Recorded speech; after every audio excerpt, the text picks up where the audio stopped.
Today's topic is styles as well as the types of leadership. Both are same styles and types of leadership. So it can be divided into four parts, that is autocratic leadership, participative leadership, laissez-faire leadership and the paternalistic leadership. So let's discuss it one by one. So the first point is autocratic leadership.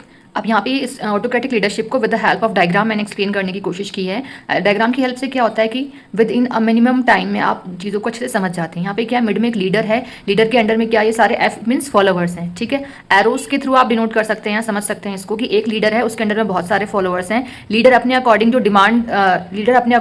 Instructions है command कर रहा है सारे followers को with in a same time. अब चलिए discuss करते हैं इसको पॉइंट के अकॉर्डिंग। तो first point is it is also known as authoritarian और डायरेक्टिव स्टाइल ऑफ लीडरशिप। तो यहाँ ऑटोक्रेटिक लीडरशिप को हम ऑथोरिटेरियन और डायरेक्टिव स्टाइल ऑफ लीडरशिप भी बोलते हैं। Next point is the autocratic leader gives orders which must be obeyed by the subordinates. कह रहे हैं कि एक ऑटोक्रेटिक जो लीडर होता है वो क्या करता है, वर्क अलॉट करता है, ठीक है, कमांड करता है सारे सबऑर्डिनेट्स को, और जो सारे सबऑर्डिनेट्स या फिर जो फॉलोअर्स जिनको हम बोल रहे हैं उन्हें ओबे करना पड़ता है लीडर्स के इंस्ट्रक्शंस को। Next point is that he takes decision for the group without consulting the group members. कह रहे हैं कि ऑटोक्रेटिक लीडरशिप में जो लीडर होता है वो अपने अकॉर्डिंग जो है डिसीजन ले लेता है किसी भी काम को करने के लिए बिना ही किसी भी फॉलोअर की कंसल्टिंग के, and simply tells the group what the member have to do, और डायरेक्टली उनको बता देता है कि किस एक फॉलोअर को क्या वर्क करना है।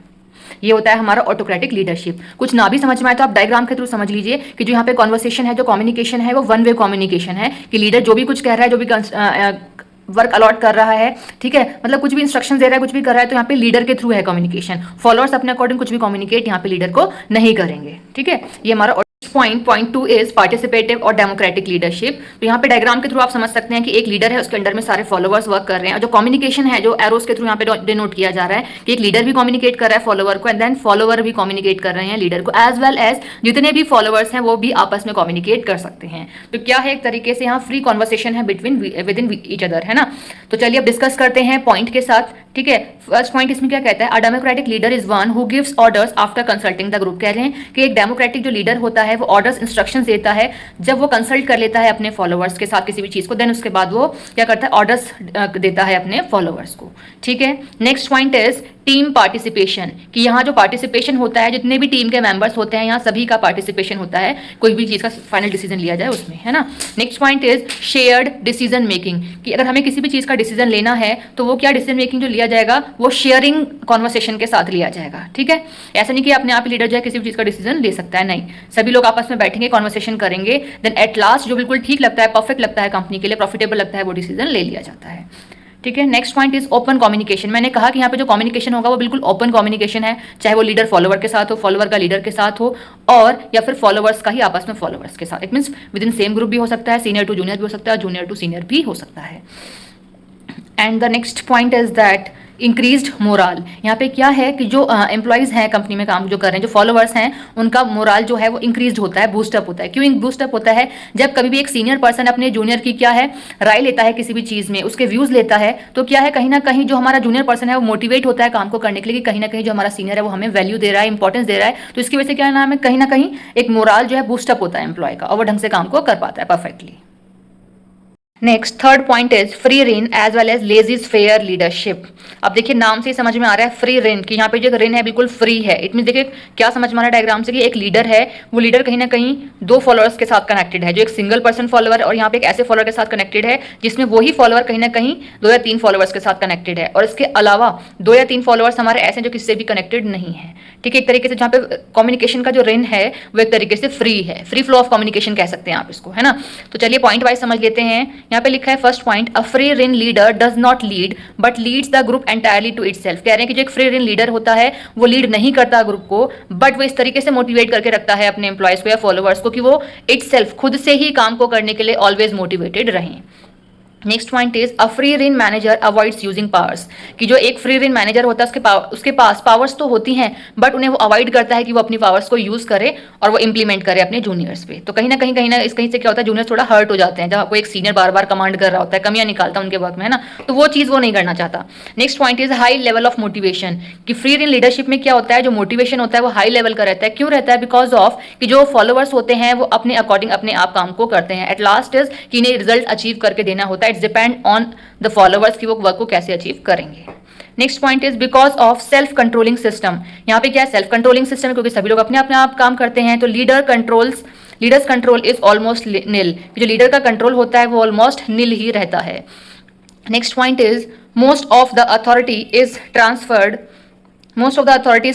टू द फॉलोअर्स, की जो मोस्ट ऑफ द अथॉरिटीज होती हैं वो ट्रांसफर्ड कर दी जाती हैं यहाँ पे फॉलोअर्स, क्योंकि फॉलोअर्स अपने आप अपने अकॉर्डिंग काम को करते हैं।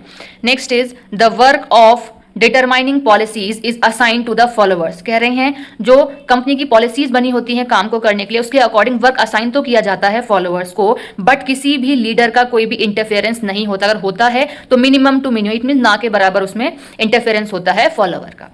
Next point is there is no interference in the fixation of work of the followers by the leader. कह रहे हैं कि फ्री रेन लीडरशिप में क्या होता है कि जो इंटरफेरेंस होता है किस चीज का फिक्स करने के लिए काम को, जो कि फॉलोअर्स को दिया जाता है लीडर की तरफ से, वो बिल्कुल कम ही होता है, फिर ना के बराबर ही होता है। कह रहे हैं कि देयर इज नो इंटरफेरेंस होता ही नहीं है लीडर का कि किसी भी फॉलोअर के वर्क को वो फिक्स कर सके। तो क्या है, एक तरीके से एज अ फ्री माइंड जब पर्सन काम को करेगा तो वो एक परफेक्ट वर्क को अचीव कर पाएगा, तो इसीलिए इसका नाम ही फ्री रेन लीडरशिप है। तो इसीलिए जो एम्प्लॉयज हैं फिर जो फॉलोअर्स हैं वो परफेक्टली वर्क को अचीव कर सकते हैं अपने अकॉर्डिंग।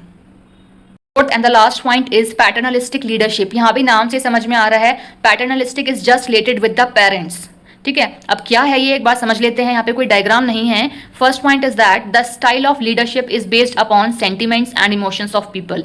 कह रहे हैं कि ये जो हमारा लीडरशिप का स्टाइल है वो बेस होता है सेंटिमेंट्स पे और इमोशंस पे। ठीक है, अब कैसे होता है वो थोड़ा नेक्स्ट पॉइंट पढ़ के हम समझ लेते हैं। Next point, a paternalistic leader is like a father to his subordinates. कह रहे हैं कि जो पैटर्नलिस्टिक लीडरशिप में जो लीडर होता है वो एक फादर का रोल प्ले करता है उसके सबऑर्डिनेट्स के लिए। जैसे एक फादर एक टेक केयर करके रखते हैं अपने चाइल्ड की, इस तरीके से ही यहाँ रिलेशनशिप होता है लीडर और फॉलोअर्स के बीच में। नेक्स्ट पॉइंट इज प्रायोरिटीज या प्रायोरिटाइज एम्प्लॉइज वेल बीइंग, कि हमेशा प्रायोरिटी दी जाती है यहाँ पे एम्प्लॉइज की वेल बीइंग की, कि उनकी हमेशा केयर की जाए, वो हमेशा ठीक ठाक रहें। तो इस तरीके से केयरिंग वाला रिलेशनशिप होता है लीडर एंड द फॉलोअर्स का। Next point is his attitude. किसके एटीट्यूड की बात कर रहे हैं यहाँ पे, लीडर के एटीट्यूड की बात कर रहे हैं। तो his attitude is that of treating the relationship between the leader and his group as that of family with the leader as head of family. जैसे एक फैमिली में जो फैमिली का हेड होता है, ठीक है, वो केयर करता है अपनी पूरी फैमिली की, सारी रेस्पॉन्सिबिलिटीज लेता है अपनी फैमिली की, just like as in paternalistic leadership. यहाँ पे क्या होता है कि लीडर एज अ पेरेंट और as a head of family work करता है अपनी फॉलोअर्स के लिए। जैसे फैमिली की केयर करता है, फैमिली का जो हेड होता है, ऐसे यहाँ पे जो लीडर होता है वो टेक केयर करता है अपने फॉलोअर्स की। तो यहाँ पे क्या है, एक तरीके से एक बहुत हेल्दी इन्वायरमेंट होता है वर्किंग के लिए, तो जिसकी हेल्प से जो हमारे फॉलोअर्स होते हैं वो काम को अचीव टाइम से कर सकते हैं और परफेक्टली कर सकते हैं। वहाँ उन्हें टेंशन नहीं है किसी भी चीज़ की, है ना। तो आई होप ये क्लियर हो गए होंगे आपको चारों स्टाइल्स। बहुत ही इंपॉर्टेंट टॉपिक है ये, 99% एग्जाम में क्वेश्चन आता ही है, और अभी 2023 बीबीए में भी एग्जाम में आया हुआ है।